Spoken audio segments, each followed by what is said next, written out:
എഡ്യൂക്കേഷനിലൂടെ നമുക്കുണ്ടാവേണ്ട ക്വാളിറ്റിയും ജോബ് മാർക്കറ്റിന്റെ നീഡ്സും തമ്മിൽ വളരെ വലിയ അന്തരമുണ്ട്.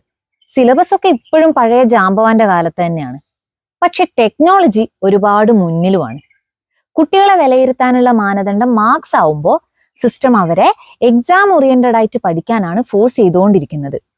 അപ്പൊ കൊട്ടക്കണക്കിന് മാർക്ക് കയ്യിലുണ്ടെങ്കിലും കാര്യമായിട്ട് സ്കിൽസ് ഒന്നും ഡെവലപ്പ് ചെയ്യാൻ അവർക്ക് പറ്റിയിട്ടുണ്ടാവില്ല.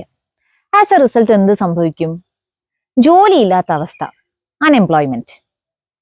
നമ്മുടെ സ്കിൽസ് യൂസ് ചെയ്യേണ്ടാത്ത ഒരു ജോലി ചെയ്യേണ്ടി വരുന്ന അവസ്ഥ, അണ്ടർ എംപ്ലോയ്മെന്റ്. നാട്ടിൽ കുറെ ജോലിയുണ്ട്, പക്ഷെ അതിനുള്ള സ്കില്ല് നമുക്കില്ലാതിരിക്കുന്ന അവസ്ഥ, അൺഎംപ്ലോയബിലിറ്റി. ഈ പറഞ്ഞ മൂന്നും കൂടിക്കൊണ്ടേയിരിക്കും. ഒരു പ്രശ്നം നമ്മുടെ മൈൻഡ് സെറ്റിന്റെയാണ്.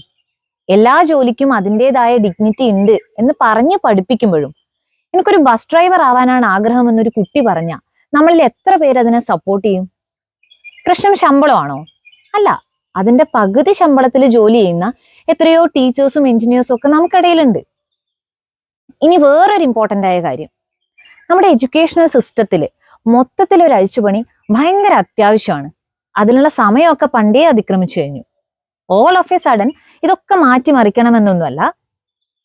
നമ്മുടെ സിസ്റ്റത്തിൽ, നമ്മുടെ എഡ്യൂക്കേഷൻ സിസ്റ്റത്തിൽ ചിലതൊക്കെ ഇൻക്ലൂഡ് ചെയ്യാനും വേണ്ടാത്ത ചിലതൊക്കെ എടുത്തു മാറ്റാനും ജെന്യുവിനായ ഒരു ശ്രമം അല്ലെങ്കിൽ ഒരു സ്റ്റെപ്പ് ഗവൺമെന്റിന്റെ സൈഡിൽ നിന്ന് ഉണ്ടാവേണ്ടതുണ്ട്.